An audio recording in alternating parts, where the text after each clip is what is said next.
Hello, everybody, and welcome to episode 126, I think, maybe 127 of the This Old Knit podcast. I am your host, Nina, otherwise known as Ine on Ravelry, Instagram, Pinterest, and Goodreads recently. You can find show notes for this episode and most previously corresponding episodes on either their Ravelry thread or down below the podcast itself in like the informational box on YouTube. I started doing that maybe, 10 episodes ago, maybe less. So that's my going forward plan. This is the second time I've been recording this podcast because the first time I purchased a microphone, which I found out didn't work after I recorded an entire podcast. Should I have tested it with a smaller snippet of video? Yes, probably so. But here we are. Ni modo, as they say. So yeah, I am down on the floor in my office. I probably won't have time to record this weekend. So my hope is that I can do kind of little snippets here and there and kind of get through the same amount of content, because it was about an hour long. So finding an hour to record, and really it's usually more than an hour because I have to stop and start again. Can't guarantee I'm going to say everything that I was going to say before, but I did remember to grab some additional projects that I had forgotten when I recorded last time. I've also drawn the winners for all of the cowls that were open, so that will be announced on this podcast as well. And yeah, I think those are the things that were different. So just for people's information, we have one cowl that's happening right now. It's a make-along. It's a year-long make-along, and it's the long-term make-along. And the intention there is to spend some time on some of our long-term projects. Whips are allowed. I'm not even sure that I'm going to have people have to finish to enter, but I will draw quarterly prizes. So what I'll do is I'll just have you do like a quarterly check-in on the finished objects thread, even if you didn't finish anything, just to say, here's what I worked on for Q1. And maybe we'll do it that way so that people don't feel like they have to complete the projects, because the whole point is that you're just doing some work on them throughout the year. And maybe you finish them this year, maybe you don't, because I think some things can take a lot longer than that. I certainly have had projects like that, the 10-stitch blanket being one of them that took me 5 years to complete. Yeah, so that's the one existing make-along. So I am going to announce prize winners so I don't forget to do it, and that will be considered part of the administrative stuff at the top. So the first one is the Mohohi cowl, and this was any design by Andrea, Mowry, or Hohi Locatelli throughout all of last year. I drew for Q3, Q4 entrance because I forgot to put a marker in the thread, and we also had somebody enter after I put the timestamp for the thread to close. So I just went ahead and counted that in the random number generator. So the number I picked is number 28, which was the Pommy Knitter, and she knit a super simple summer sweater, which is a Hohi Locatelli pattern, and it looked really pretty. So congratulations, the Pommy Knitter. Please message me on Instagram or Ravelry and give me your details so that I can get a prize out to you. The second winner for the Stash Yourself Challenge Q4 was post number 482, who is I Know Who You Are. She knit a Fabergé shawl for that, so congratulations, I Know Who You Are. And then the last one is for the Unicorn Mal. This one I had a little bit of trouble with because I didn't do a finished object thread on Ravelry to try to make it be inclusive of people who can't be on Ravelry but maybe are on Instagram. But Instagram changed the way that it interacts with some external apps. So you can't do random number generators off of hashtags anymore. So I just pulled up everybody that used Unicorn Cal 2020 and I counted up all the squares and I did a random number generator from that. So the winner of that was WLOCZKAJA. So Wlakzkaja. I'm so sorry. This is probably your last name, and my apologies for that. They knit a mini last unicorn sweater, which is a pattern by Meg, who is my co-host for the Cal. So I will message you on Instagram and get your details so that I can get a prize out to you as well. So congratulations to all our winners. Thank you so much for all of your participation last year and on the Unicorn Cal as well. It was really fun to see everybody's objects and feel some solidarity with everyone knitting through our stuff. So I'm gonna dive into whips. And again, like, there will probably be pauses and breaks throughout just because my husband is at the grocery, so I am pseudo the only adult here for the children. Joshua's eating right now though, and Megwin is in her room. So they're pretty self-sufficient, it's fine. So my first whip is the Litmus Cowl. See, I say cowl a bunch. The Litmus Cowl. And I am using all of my mini skeins from an Advent of Minis, which was this year's Advent calendar that I purchased from Plies and Hellhounds. It is based on the Throne of Glass series by Sarah J. Maas. Last time I showed it to you, I think I was up to this stripe or maybe this stripe. I'm not sure. But anyway, I've finished, this one. And I had really bad lighting for the last time I recorded, so this is slightly better. So this one is Territorial Fey Bastard, which I want to get a couple skeins of. It's very subtle pinks and greens, like mauve, and really this color, so it kind of blends a little bit. But I want to knit it with the mauve yarn from my frogged Tanya sweater. So I frogged a couple of things for the Fin Fix Frog Mal that is being hosted by Tommy of the Moonstone Makes podcast. I had a couple of Caitlin Hunter designs that frankly didn't fit me very well, and yeah, she's not really a designer that I want to support going forward just because of some of the harmful behaviors to the BIPOC community that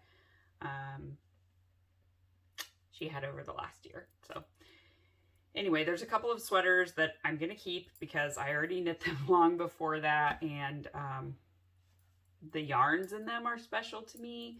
So I still like those. They fit me well, but I will not be wearing them on the podcast because I just don't feel right doing that.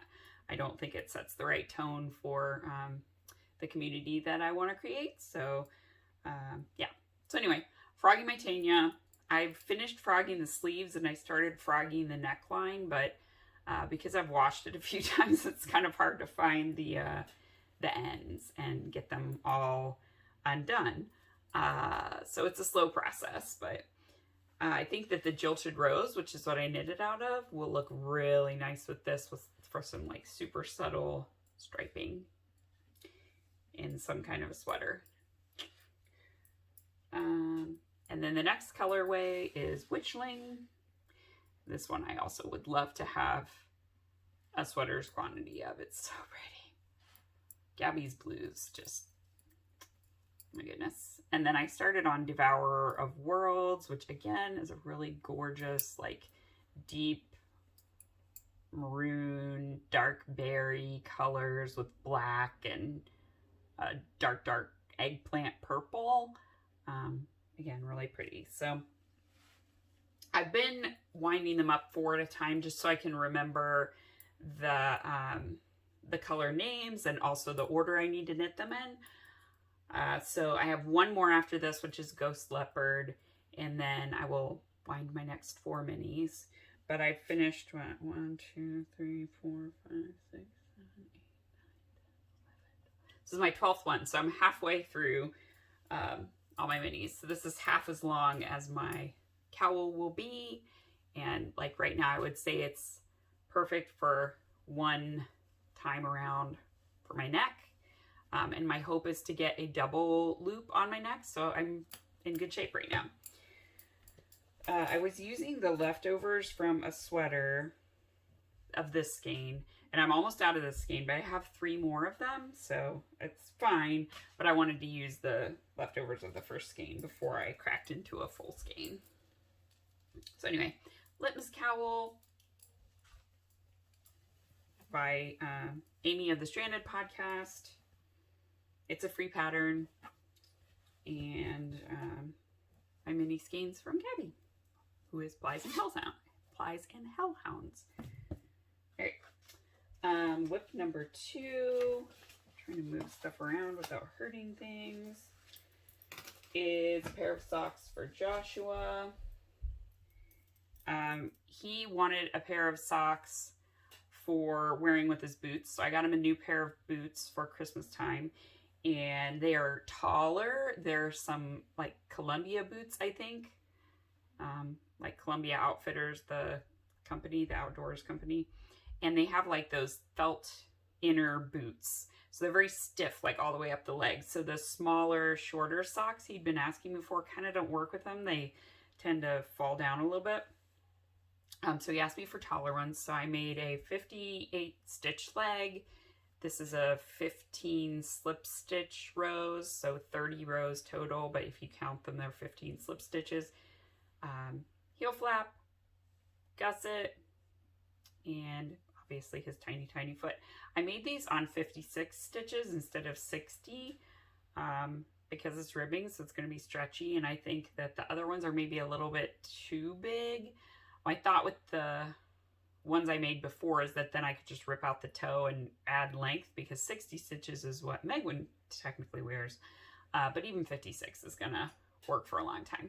So this yarn is Patton's Croix in Singing the Blues is the main colorway, and then the heel and toe are Regia Royale in like a navy blue. I don't remember the name. It's probably a number, to be honest. I've used these on a pair of socks for Josh, and I still have a whole other ball of it. So this is the leftovers from that ball.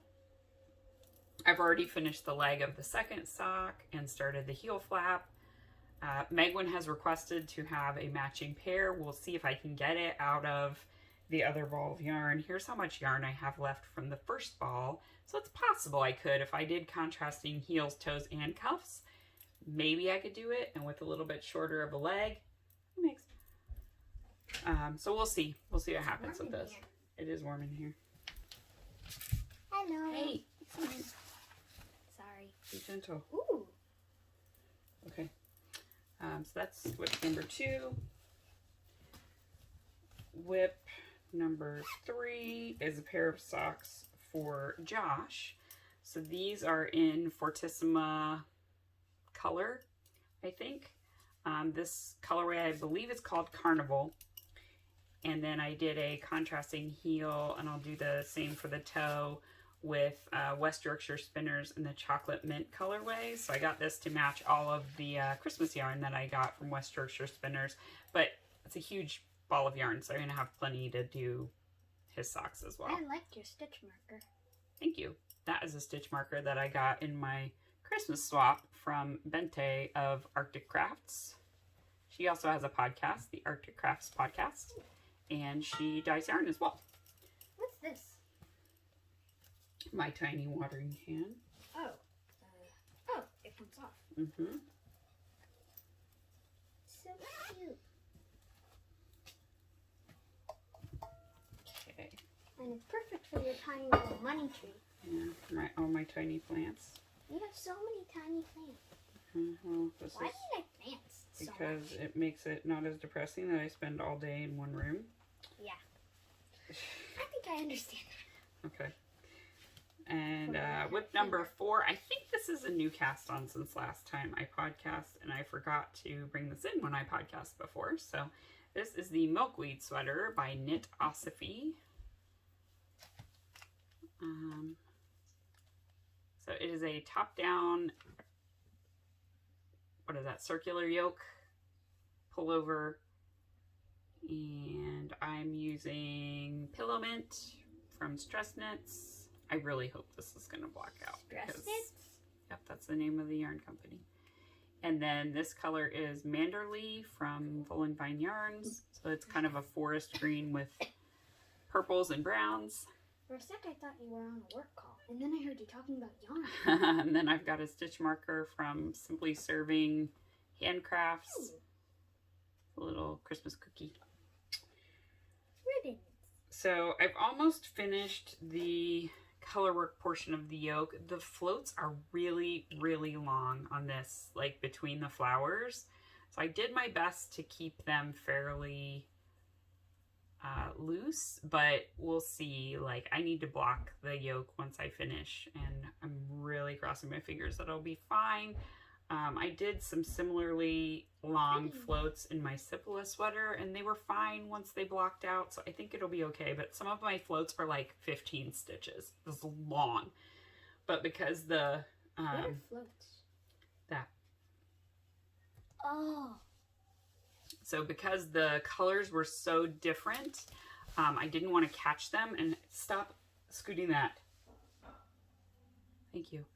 I didn't want to catch them and potentially risk them showing on the other side, because this is also a really light color and a thin yarn. So I just went with it having long, long floats.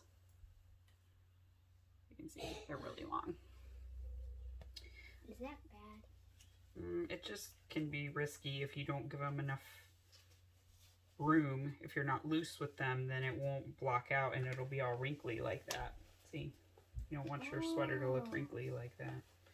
But hopefully when I wet it and lay it flat, it'll be able to be fine.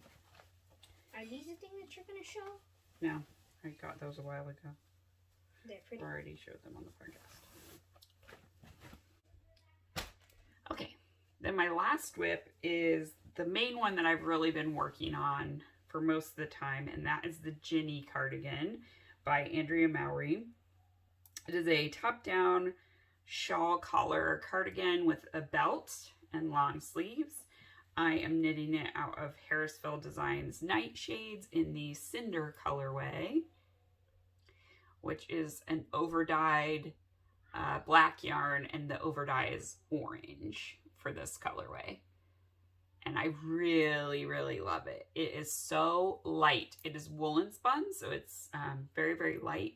And I have a cardigan that is a belted shawl collar cardigan. It is all over colorwork, but it is from Old Navy, and it's in cotton yarn. So it's super heavy, 1. 2, the sleeves are very tight compared to the body. So it does fit, but the sleeves are kind of uncomfortable if I wear a long sleeve shirt under it. I have to wear a short sleeve or tank top because I can't add any extra bulk to the sleeves. They feel a little bit like sausage casings. And the third thing is I would like to have a hand knit cardigan. I don't have any hand knit cardigans. I've knit a lot of sweaters, but I've never knit a cardigan for myself. So I am most of the way through the body at this point. I've got about 2 to 3 more inches and then the bottom ribbing. And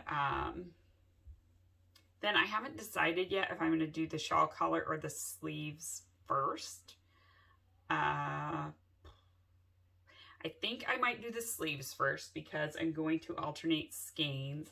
I have 3 skeins left, and this is how much I have left of the 2 skeins I'm currently knitting off of. So my hope is I can at least get to the ribbing with these. And then I have technically enough yardage wise for making the size I'm making. I'm making the 3rd size in the pattern. But the pattern suggests 6 skeins. I bought 5.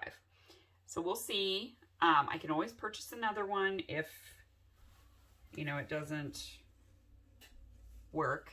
But if I can get away with 5, that'd be great, and I won't have almost an entire extra skein of this yarn. Not that it would be a horrible thing, because I think it would make really nice like mittens or a hat. So that's my last whip. The children are fighting. So as far as acquisitions go, I have 3 acquisitions to share, and then I had also brought along some things that I plan to cast on in the near future, but I think I might skip that for right now because I'm trying to quickly do this. So the first one is some yarn from Bloomberg Yarns, and this was a colorway she hadn't, well, she dyed it a couple times. She hadn't dyed it in a while, and then she knit up the stripes pullover by Andrea Mowry, and this was one of the colors she used. When she came out with this color, I really wanted it, and I didn't purchase it at that time, so I did purchase it before on her last update. She was going to do those colors on. So this is Courtesan, and it's on the Nouveau base. So it's a really pretty blushy pink with some like dusty browns. It's a really warm pink. And I'm thinking of doing something stripey with it, potentially with like a dark red, I think.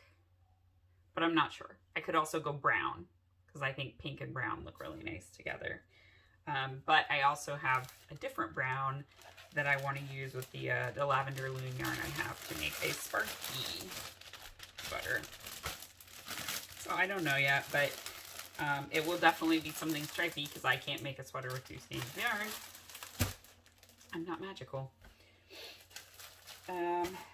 And then in that same update, she had a mystery color where you could buy skeins $20 a piece, but it was, you didn't know what the bases were going to be. So mine came with 2 skeins of Footsie, and this colorway is what I got on all of them. So I got 4 skeins. I was kind of hoping they would all be fingering weight so I could make a sweater with them, even if it was different bases. But I got 2 fingering weight and 2 DK weight, which is fine. I'll use it for something stripey instead. I love stripes, so that is perfectly fine. So this colorway is called Cinematic. And it's a sage green with some blues, reds, and browns. And I really don't have much DK weight, so it was nice to get a couple skeins of DK. So 2 skeins of DK as well. And those will definitely be used in some of my DK weight sweaters that I'm trying to make. Because DK weight sweaters are kind of the perfect sweater for this time of year, I figured out, for being in my house. We keep our house between 60 to 64 degrees during the winter. And fingering weight sweaters really don't keep me warm enough when we're in that cold time frame. So DK weight seems to be perfect. My DK weight sweaters have got a lot of wear. I have 2. I have the pumpkin patch sweater and the last unicorn sweater. I keep wanting to say mini last unicorn, which isn't right. The last unicorn sweater. And I've basically been rotating those 2 along with my my hinterland sweater. Is warmer than a lot of my other fingering weight sweaters, and I think it's because it's Polworth, and that's slightly warmer than the merino. So speaking of Polworth, I did the pre-order for the advent of minis, her full skein colors. This one I knew when I opened it, it was like day 3, that I wanted a sweater's quantity of it. So that was one of my purchases for myself for my birthday. I bought a sweater's quantity of Alentia. So this was day 3 of the Flies and Hellhounds Advent of Minis. She is one of my favorite characters in the book. Yeah, so it's Alentia. It's a really pretty tealy green. And I got 5 skeins of that on the Pole DK base. So again, DK. I don't know what I'm going to make with it. I'm thinking probably a cardigan and something with cables. That's about all I know. Not a lot of cables, just maybe like one main cable or something. I'm not super tied to that idea, but I think it would be nice. So that is that. I gotta hurry it up here a little bit. And then the last acquisitions that I have are non-yarn related, so they're plant related and book related.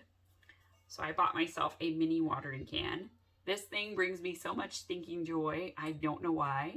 Probably because it's tiny, and I delight in watering my plants with my teeny tiny watering can. But it's stainless steel. It's super cute and tiny, and I can keep it on my shelf. I also got a plant in my houseplant subscription.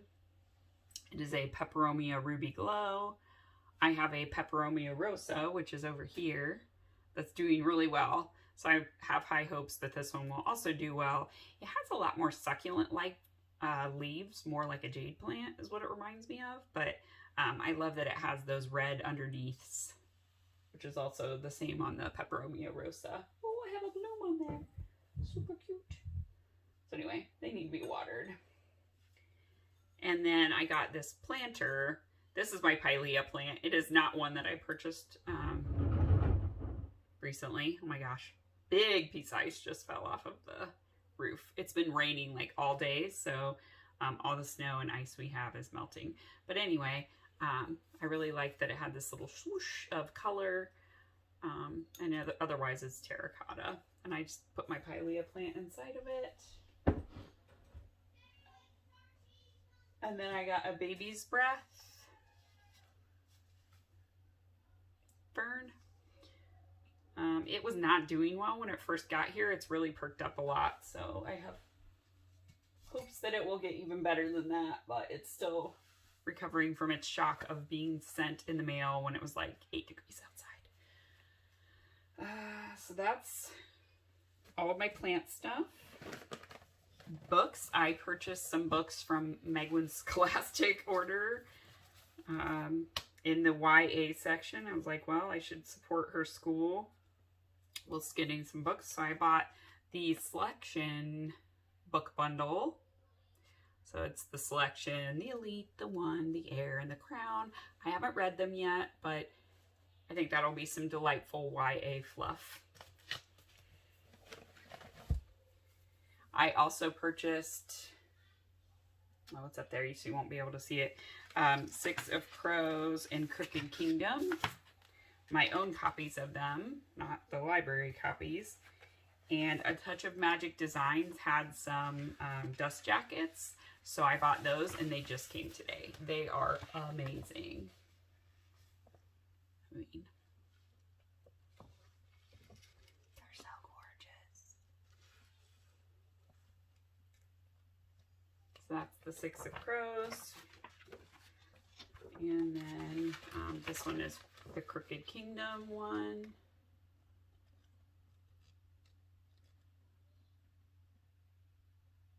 So they are, I think, going to have a dust jacket set for the ACOTAR series, including A Court of Silver Flames, which is good because they changed over the cover halfway through the series and it bothers me. But they're going to be done by Dominique Wesson, who is an amazing artist. So I'm excited for those, and I'm definitely going to be keeping an eye out to purchase them. My A Court of Silver Flames pre-order is in the mail. I don't know when it's going to get here. There's no tracking, so I am... But I'm also rereading the series, so I'm on A Court of Wings and Ruin now. So I still have some time, because I need to finish reading that one and then read A Court of Frost and Starlight, which if I'm going to get book jackets, I'm trying to find a used copy that's hardcover, because mine is a trade paperback, so it's not hardcover, and it's smaller than all of the other ones. So to be able to put dust jackets on it, it needs to be hardcover in the same size as the others. I did see them on Books A Million, and I think somebody's selling one for like $10, so that's a pretty good price for a used hardcover. So I'll probably pick that up. And yeah, I think that's pretty much all I have to share at this point. I hope you are all staying safe. For those in the South experiencing the cold and ice and snow that you do not have the infrastructure to support, please stay safe and warm, and I hope that you get your power back soon. And for everyone else, I appreciate you watching. I appreciate your participation. I hope that you get to have time to do the things that you love. And until next time, I will see you then. All right, bye-bye.